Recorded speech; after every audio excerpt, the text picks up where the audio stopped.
여기 게임을 딱 하나 만드는 회사가 있습니다. 정확히는 회사 매출의 거의 전부가 게임단 하나에서 나옵니다. 그 게임 이름 다들 아실 거예요. 배틀그라운드. 그런데 이 원게임 회사가 2025년에 매출 3조 3천억 원, 영업이익 1조 원을 넘겼습니다. 창사 이래 최대 실적이에요. 게임 하나로 시가총액 12조. 이상하지 않나요? 보통 게임 하나에 회사 전체를 거는 건 가장 위험한 도박이라고 하잖아요. 그런데 크래프톤은 그 도박으로 국내 게임 대장주가 됐습니다. 어떻게 이게 가능했을까요? 더 이상한 건 따로 있습니다. 크래프톤을 지금의 자리에 올려놓은 배틀그라운드는 사실 이 회사의 대표작이 아니었어요. 회사가 사운을 걸고 만든 정식 프로젝트도 아니었습니다. 오히려 망해가던 회사 한 구석에서 소규모 인원이 저예산으로 조용히 만들던 사이드 프로젝트였죠. 회사의 본진이 무너지기 직전에 아무도 기대 안 하던 게릴라 부대 하나가 전세를 통째로 뒤집은 겁니다. 이게 무슨 말인지 오늘 하나씩 뜯어보겠습니다. 먼저 숫자부터 정리해볼게요. 2025년 크래프톤 매출은 3조 3,266억 원, 전년보다 22.8% 늘어난 창사 이래 최대 매출입니다. 영업이익은 1조 5,044억 원, 매출의 30%가 넘는 돈이 고스란히 이익으로 남았어요. 웬만한 제조업은 상상도 못할 마진입니다. 그런데 바로 이 대목에서 첫 번째 반전이 나옵니다. 매출은 사상 최대인데 영업이익은 오히려 1년 전보다 10.8% 줄었거든요. 돈을 제일 많이 벌었는데 이익은 뒷걸음질 쳤다. 왜 그럴까요? 이 질문 하나에 크래프톤의 진짜 고민이 다 들어있습니다. 그리고 시가총액 이야기를 안 할 수가 없습니다. 크래프톤은 2021년 8월 상장했는데 그때 공모가 기준 시가총액이 무려 24조 원이었어요. 국내 게임사 중 압도적 1위, 이른바 IPO 대어였죠. 그런데 지금은요? 2026년 기준 시가총액이 약 12조 원 수준입니다. 상장 때 몸값에서 거의 반토막이 난 거예요. 실적은 매년 최고치를 갈아치우는데 시장이 매긴 회사 가격은 오히려 반으로 줄었습니다. 여기서 우리가 던져야 할 질문은 이겁니다. 시장은 대체 뭘 그렇게 불안해하는 걸까요? 사람들이 크래프톤을 볼 때 흔히 하는 오해가 하나 있습니다. 게임 하나로 저렇게 오래 버티는 게 신기하다. 곧 식겠지라는 생각이에요. 그런데 이건 절반만 맞는 얘기입니다. 배틀그라운드는 이미 게임 하나가 아니거든요. 2017년에 나온 이 게임이 지금까지 거의 10년 가까이 매출을 만들어내고 있는 데는 이유가 있습니다. 크래프톤은 배그를 게임이 아니라 계속 갈아 끼우고 확장하는 플랫폼처럼 운영하기 시작했어요. 이 얘기는 뒤에서 자세히 다루겠습니다. 자, 그래서 오늘 우리가 풀어볼 질문을 정리하면 이렇습니다. 첫째, 망해가던 회사에서 어떻게 배틀그라운드라는 대박이 나왔나? 둘째, 게임 하나로 어떻게 3조 매출을 유지하고 있나?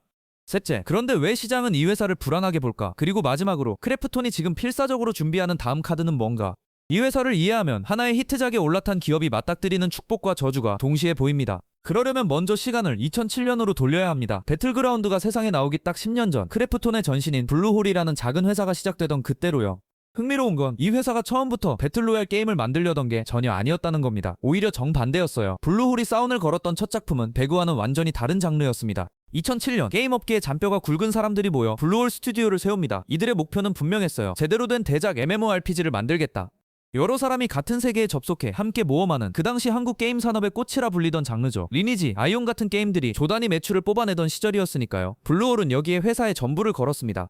그렇게 4년을 개발해 2011년 세상에 내놓은 게임이 바로 MMORPG 테라였습니다. 테라는 처음엔 나쁘지 않았습니다. 화려한 그래픽과 논타겟팅 전투로 주목받으며 국내에서 반짝 흥행했고 해외 진출도 시도했어요. 하지만 딱 거기까지였습니다. 기대했던 초대박은 끝내 오지 않았어요. 유럽과 일본에서는 기대 이하의 성적을 냈고 시간이 지나면서 매출은 서서히 내려앉았습니다. MMORPG는 유행이 지나고 있었고 개발비는 이미 어마어마하게 들어간 뒤였죠.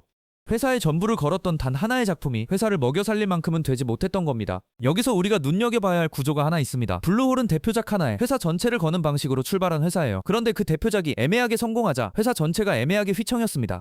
이후에 내놓은 다른 게임들도 신통치 않았어요. 데빌리언 같은 작품들이 연이어 부진했고 회사는 서서히 벼랑 끝으로 몰립니다. 재밌는 건 훗날 크래프톤을 살린 그 방식, 게임 하나에 올라타는 구조가 사실은 이 회사를 처음 위기로 몰아넣은 방식과 똑같았다는 점이에요. 회사가 가장 힘들던 그 무렵 김창한이라는 개발 PD가 있었습니다. 그가 이끌던 프로젝트도 사실 잘 안 풀리던 상황이었어요. 그런데 이 사람이 우연히 해외 게임 방송 플랫폼 트위치를 들여다보다가 이상한 장면을 목격합니다. 수십 명, 100명 단위의 플레이어가 하나의 섬에 떨어져서 마지막 한 명이 남을 때까지 서로 싸우는 게임. 당시엔 낯설던 배틀로얄 장르였습니다. 사람들이 이걸 미친듯이 보고 미친듯이 즐기고 있었어요. 김창한은 여기서 직감합니다. 이거다. 그런데 이 배틀로얄이라는 장르를 세상에 처음 퍼뜨린 사람이 따로 있었습니다. 브랜던 그린. 게임 안에서 쓰던 닉네임을 따서 플레이어 언노운이라고 불리던 인물이죠. 아일랜드에 살던 그는 다른 게임의 배틀로얄 규칙을 얹은 모드를 만들어 마니아들 사이에서 유명했어요. 김창한은 이 사람에게 직접 연락합니다. 한국으로 와서 제대로 된 배틀로얄 게임을 같이 만들자고요. 그리고 놀랍게도 그린은 정말로 짐을 싸서 한국으로 건너옵니다. 여기서부터 배틀그라운드의 진짜 개발이 시작됩니다. 중요한 건 이 프로젝트가 회사의 메인이 아니었다는 점입니다. 소규모 인원, 적은 예산으로 시작한 작은 프로젝트였어요. 회사는 여전히 다른 데 신경이 팔려 있었고 배그팀은 구석에서 조용히 게임을 만들었습니다. 개발 방식도 남달랐어요. 완성될 때까지 기다리지 않고 미완성 상태로 먼저 유저에게 팔면서 피드백을 받아 계속 고치는 얼리 액세스 방식을 택했거든요. 지금은 흔하지만 당시엔 모험이었습니다. 그리고 2017년 3월 이 작은 게임이 스팀이라는 글로벌 플랫폼에 조용히 올라옵니다. 그 다음에 벌어진 일은 게임 역사에 기록될 정도였습니다. 배틀그라운드는 출시되자마자 입소문을 타고 폭발했어요.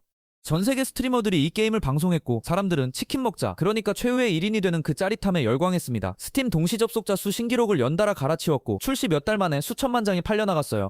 벼랑 끝에 몰렸던 회사가 구석에서 만들던 저예산 프로젝트 하나로 순식간에 세계적인 게임사가 된 겁니다. 자, 여기서 잠깐 멈춰서 생각해봐야 합니다. 회사가 사운을 걸었던 테라는 회사를 살리지 못했는데 아무도 기대 안 하던 사이드 프로젝트 배그가 회사를 살렸어요. 이건 단순한 운일까요? 저는 여기에 중요한 교훈이 하나 숨어있다고 봅니다. 다만 그 얘기는 뒤에서 하고요. 지금부터는 이 배틀그라운드라는 게임이 어떻게 한 번의 대박을 넘어 10년짜리 매출 기계로 진화했는지를 봐야 합니다. 진짜 흥미로운 구조는 여기서부터거든요. 한번 크게 터진 게임은 많습니다. 문제는 그 열기가 보통 1, 2년이면 식는다는 거예요. 그런데 배틀그라운드는 달랐습니다. 크래프톤이 한 첫 번째 결정적 선택은 이 게임을 PC에만 가두지 않은 것이었어요. 특히 모바일. 전 세계 수십억 명이 스마트폰으로 게임을 하는데 배그를 PC에만 두는 건 바다를 눈앞에 두고 우물만 파는 격이었죠. 그래서 크래프톤은 모바일 버전을 만들기로 합니다. 그리고 이 결정이 회사의 매출 구조를 통째로 바꿔놓습니다. 모바일 배그의 핵심 시장은 두 곳이었습니다. 하나는 중국, 크래프톤은 중국 최대 게임 회사 텐센트와 손잡고 현지 서비스를 풀었어요. 중국은 인구도, 게임 시장도 세계 최대급이죠. 여기서 배그 모바일은 어마어마한 사용자를 끌어모읍니다. 그리고 다른 하나가 의외의 시장이었어요. 바로 인도입니다. 인도에서 배틀그라운드 모바일, 현지 이름으로 BGMI는 단순한 게임을 넘어 국민 오락이 됐습니다. e스포츠 대회가 열리면 수백만 명이 시청할 정도로요. 이 지점이 정말 중요합니다. 크래프톤은 배그를 그냥 수출만 한 게 아니에요. 각 나라에 맞게 게임을 다시 설계했습니다. 인도에서는 아예 인도 전용 버전 BGMI를 별도로 운영하면서 현지 e스포츠 생태계를 직접 키웠어요.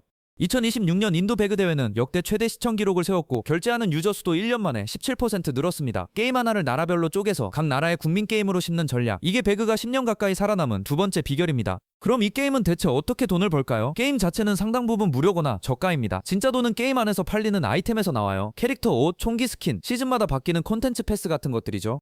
총의 성능이 좋아지는 게 아니라 그냥 멋있어지는 것들이에요. 여기서 크래프톤의 진짜 사업 모델이 드러납니다. 이 회사는 게임을 파는 회사가 아니라 살아 움직이는 게임 세계 안에서 꾸미고 싶은 욕망을 끝없이 파는 회사에 가깝습니다. 그리고 이 방식은 마진이 정말 좋습니다. 디지털 아이템은 한번 만들어두면 100만 개를 팔든 1000만 개를 팔든 추가 생산비가 거의 안 들어요. 옷 하나 더 판다고 공장을 더 돌릴 필요가 없으니까요. 그래서 크래프톤의 영업이익률이 30%를 훌쩍 넘는 겁니다. 2025년 매출 3조 3천억 원 중에 1조 원 넘게 이익으로 남았다는 게 바로 이 구조 덕분이에요. 잘 만든 IP 하나에 라이브 운영을 얹으면 이렇게 무섭게 돈을 찍어내는 기계가 됩니다. 물론 크래프톤도 위기가 없었던 건 아닙니다. 배틀로얄 장르가 뜨자 강력한 경쟁자들이 쏟아졌어요. 대표적인 게 포트나이트였죠. 화려한 그래픽과 콜라보로 특히 서구권 젊은 유저를 끌어갔습니다. 배그도 한때 이제 한물 같다는 소리를 들었어요. 그런데 크래프톤은 게임을 계속 뜯어고쳤습니다. 새 맵을 넣고 다른 브랜드와 콜라보를 하고 게임 안에 새로운 모드를 계속 얹었어요. 오래된 게임을 새 게임처럼 계속 리모델링한 거죠. 여기까지 들으면 크래프톤은 완벽한 회사처럼 보입니다. 대박 IP 하나, 세계 각국의 국민 게임 30%가 넘는 이익률. 그런데 아까 던졌던 질문 기억하시나요? 실적은 사상 최대인데 왜 시가총액은 반토막이 났을까? 왜 시장은 이 회사를 불안하게 볼까? 이제 그 답을 볼 차례입니다. 크래프톤의 수익 구조를 한 겹만 벗겨보면 이 회사의 가장 큰 강점이 동시에 가장 큰 약점이라는 게 드러나거든요. 크래프톤의 2025년 매출을 사업별로 쪼개보겠습니다. 모바일이 1조 7,407억 원으로 가장 크고 PC가 1조 1,846억 원, 콘솔이 428억 원, 나머지 기타가 3,585억 원입니다. 얼핏 보면 모바일과 PC로 잘 분산된 것처럼 보여요.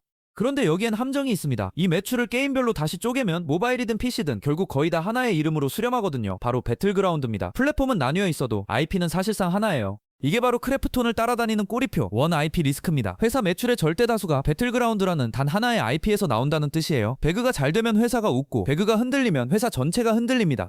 실제로 크래프톤 매출 구조를 뜯어보면 대형 퍼블리셔 한 곳에서 나오는 매출이 전체의 40%를 넘습니다. 지역별로도 아시아 비중이 80%를 웃돌아요. 게임 하나, 파트너 하나, 지역 하나의 회사의 운명이 지나치게 몰려있는 겁니다. 생각해보면 이건 앞에서 봤던 그 구조와 똑같습니다. 블루홀이 테라 하나에 회사를 걸었다가 휘청였던 그 구조요. 크래프톤은 배그로 그 도박에서 크게 이겼지만 도박의 판돈 구조 자체는 달라지지 않았어요. 여전히 한 게임에 회사의 거의 전부가 실려 있습니다. 시장이 불안해하는 게 바로 이 지점이에요. 지금은 배그가 잘 나가지만 그게 식으면 이 물음표 하나 때문에 사상 최대 실적에도 회사 몸값은 오히려 눌리는 겁니다. 자, 그럼 아까 미뤄뒀던 두 번째 반전으로 돌아가 볼게요. 매출은 사상 최대인데 영업이익은 왜 10.8%나 줄었을까? 답은 크래프톤이 지금 하고 있는 일에 있습니다. 이 회사는 배그 하나에만 의존하는 구조에서 벗어나려고 신작 개발과 마케팅에 돈을 쏟아붓고 있어요. 새 게임을 만들고 새 스튜디오에 투자하고 다른 회사 게임을 퍼블리싱하는 데 비용을 늘렸습니다. 당장의 이익을 조금 깎아서라도 두 번째, 세 번째 배그를 만들어야 한다는 절박함이 숫자에 그대로 찍힌 거예요. 겉으로 크래프톤은 잘 나가는 게임 회사로 보입니다. 하지만 한 겹 벗겨보면 진짜 이야기는 이래요. 이 회사의 돈은 사실상 배틀그라운드라는 IP 하나가, 그것도 중국과 아시아 시장이 떠받치고 있습니다. 그리고 경영진은 그 사실을 누구보다 잘 알고 있어요. 그래서 사상 최대 실적을 내면서도 웃지 못하고 번 돈을 다시 다음 게임에 밀어넣고 있는 겁니다. 크래프톤의 진짜 승부는 이미 성공한 배그가 아니라 아직 성공하지 못한 다음 작품에 걸려 있어요. 여기서 한 가지 짚고 넘어갈 게 있습니다. 원 IP 리스크는 크래프톤만의 문제가 아니에요. 하나의 히트작으로 큰 모든 회사가 겪는 숙명입니다. 영화 한 편으로 뜬 제작사, 노래 하나로 뜬 가수, 제품 하나로 큰 스타트업. 첫 대박은 축복이지만 그 대박이 클수록 두 번째에 대한 부담도 커집니다. 시장은 늘 묻거든요. 그거 말고 또 뭐가 있는데? 크래프톤이 지금 마주한 질문이 바로 이겁니다. 그렇다면 크래프톤은 이 질문에 어떻게 답하고 있을까요? 그냥 배그가 식기만을 기다리고 있는 건 절대 아닙니다. 오히려 지금 크래프톤은 회사 역사상 가장 공격적으로 다음을 준비하고 있어요.